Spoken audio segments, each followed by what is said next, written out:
have not done painting for a long time, but paint with a totally different technique than I used to use before. So it was like start anew in a way. I do sculpture all year in New Orleans, but here I wanted to be different and be new and be fresh. And then it came, and I have not stopped for quite a few weeks. So, what was the difference between the way you painted this time and the way you painted before you sort of turned to sculpture? Well, it used to be figurative. What I do now has no object in my head or in front of my eyes or whatever. It's purely abstract.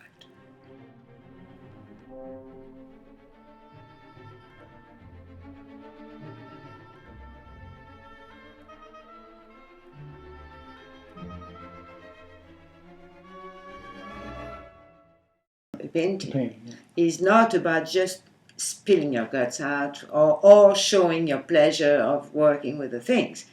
It has to be much more complete than that. It's not just the pleasure, it's also maybe, well, it's the brain in all its sides and facets. And so my brain needed to contain all this pleasure, all this sensuality. And then, I've started to make lines to contain that sensuality. And the lines were straight. And then the straight line contained too much, and then there were curves.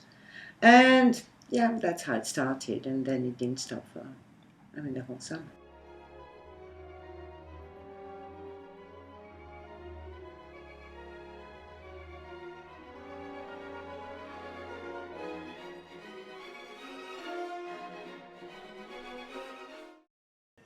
The first evening, after I had worked for a few hours, I just looked at it and let my thoughts go. And what came in my head was the word choice.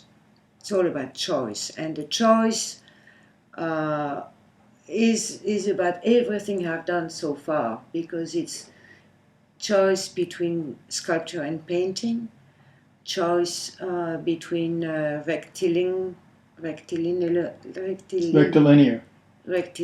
line and curved line, and also all the choice of colors and the spaces and the widths, but it's and also some parts are very, very flat, very opaque and flat, and some other parts of the same paintings are more misty and more less precise and not opaque, more transparent in a way. And all these choices are there together. This is in fact the theme of this whole series. Mm-hmm. You know what I noticed in looking at these different paintings is that they're very coherent as a body of work, but there's a clear progression from the first one to the last. There's always something a little nuanced, or something new, something a little different, a slightly different, certainly different use of color, and I think they seem to get more basic and almost more pure and more simple. Well, I hope so. I hope so. It's always the case when you do a series of something. It simplifies. It gets from I wouldn't say from complex to simple, because even the simple ones are complex. But from busy to simple to you say a lot of things and then you concentrate, and then it gets more intense in one way only, almost. The ideal being always like the white painting, the Malevich painting is the ultimate minimalist simplification. Of course.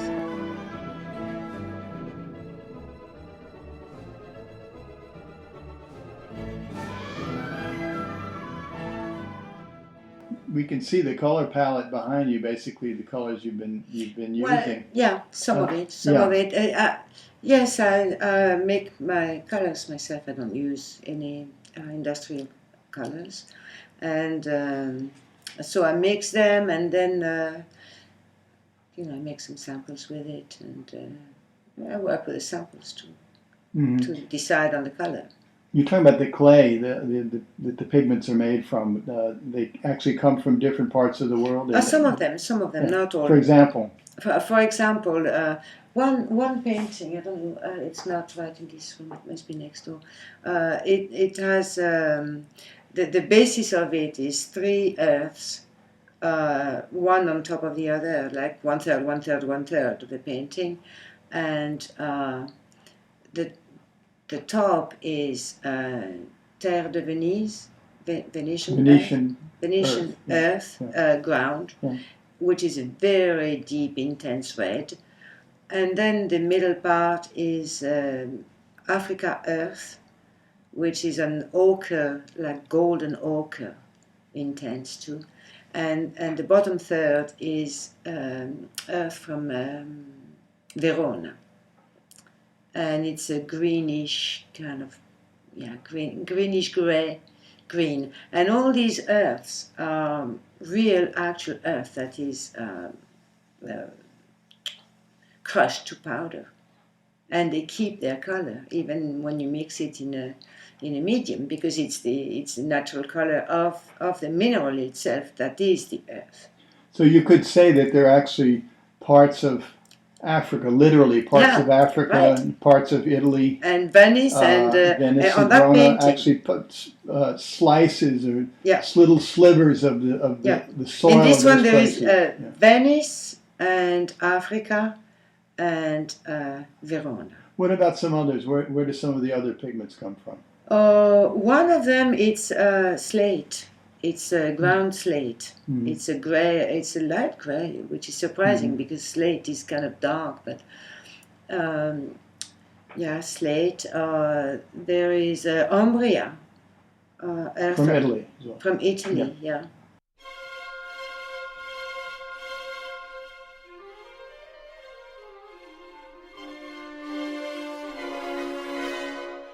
Do you think about these places or the mystery or the magic of these places when you paint with this? Yeah, well, it is important. I couldn't say why, but it's part of the painting, even though it doesn't, I mean, it's not obvious to people who don't know it. But you know it. I don't write on top Africa, and no, but I know it. It's very important. All that is contained in those words is part of the painting for me. Mm-hmm. Is there any preference in color and the colors that you choose? Do you have a predilection for grays or blues? Or it depends on the day. Yeah. It really depends on the day. No, I was so smitten is the word by color this summer, because I've not used color for a long time. Sculpture doesn't. Well, it does have color, but you don't really work.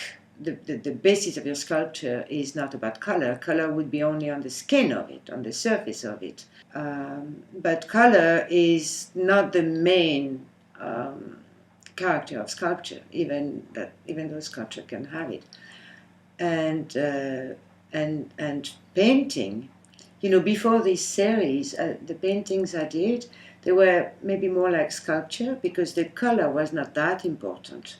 The shape, the form, the composition, even the texture of the painting was the most important. Color was some afterthought. It was sometimes only glassy. I don't know in English, glassy. A wash.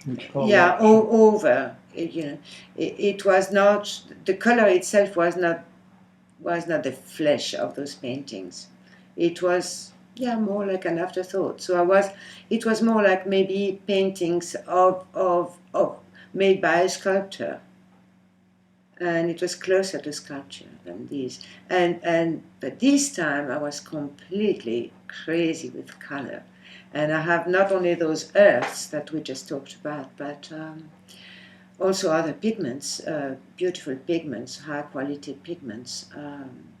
I guess it's made chemically too, and some of them maybe are still made from minerals. Well, I don't really know how it's made, but it's very high quality, very, very high quality pigments, very intense colors. and to have them in proximity to the earth. There is something in the way they play together, that the intensity of the pigment next to the subtlety of the earth. And all that was, I went crazy with all that, and I realized, I was thinking the other day that sculpture, it's something in 3 dimensions. Yeah, the length, the width, and the height. Three physical dimensions. And I always thought that painting was 2-dimensional. And then this summer, with this series, painting became a totally 3-dimensional thing, like, height, width, and color. Color being the 3rd dimension of it. And it was very important. It's a very interesting concept. But in what way is your current set of paintings related to sculpture? Is there anything sculptural about them?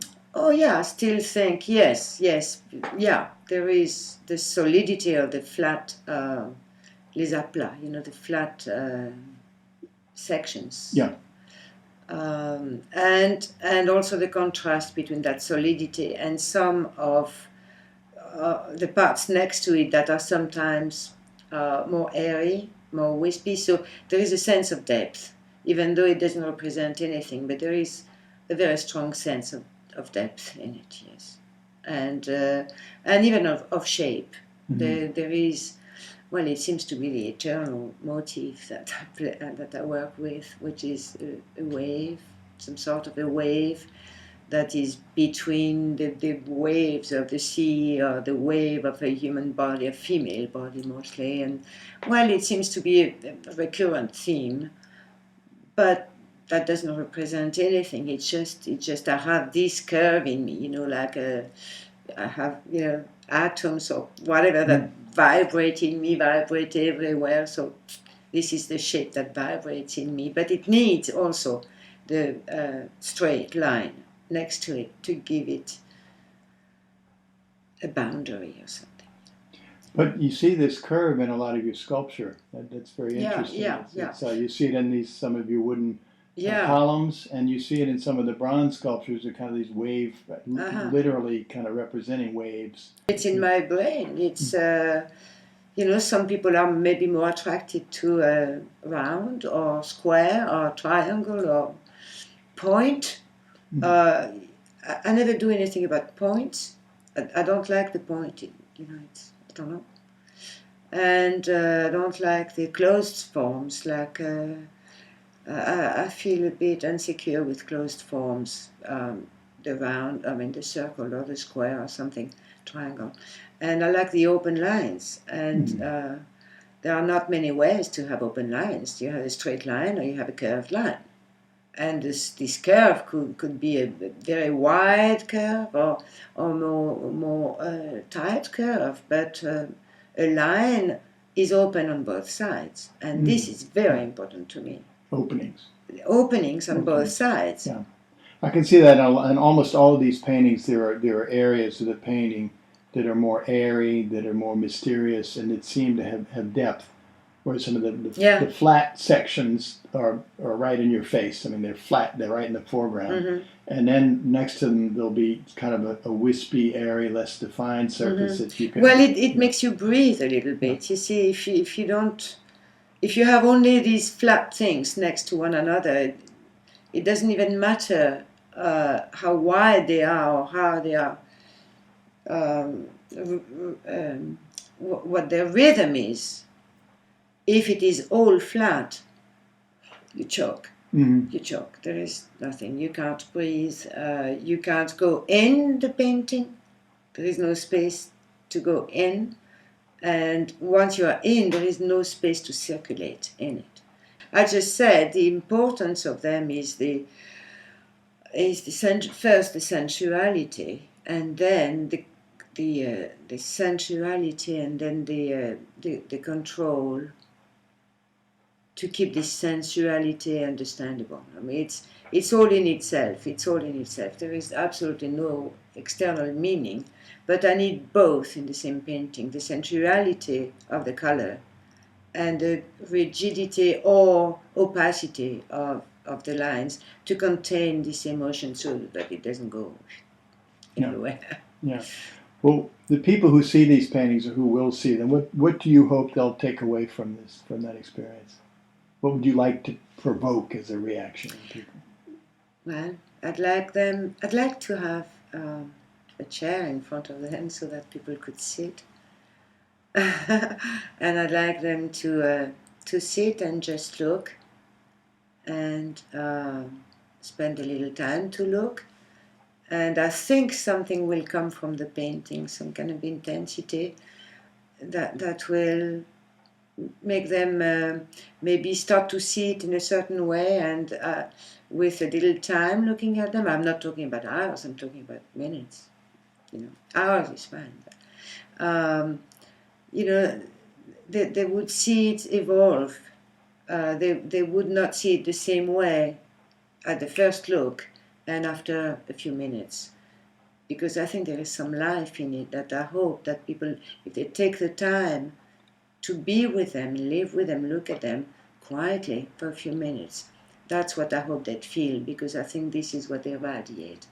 Some sort of intense, calm life.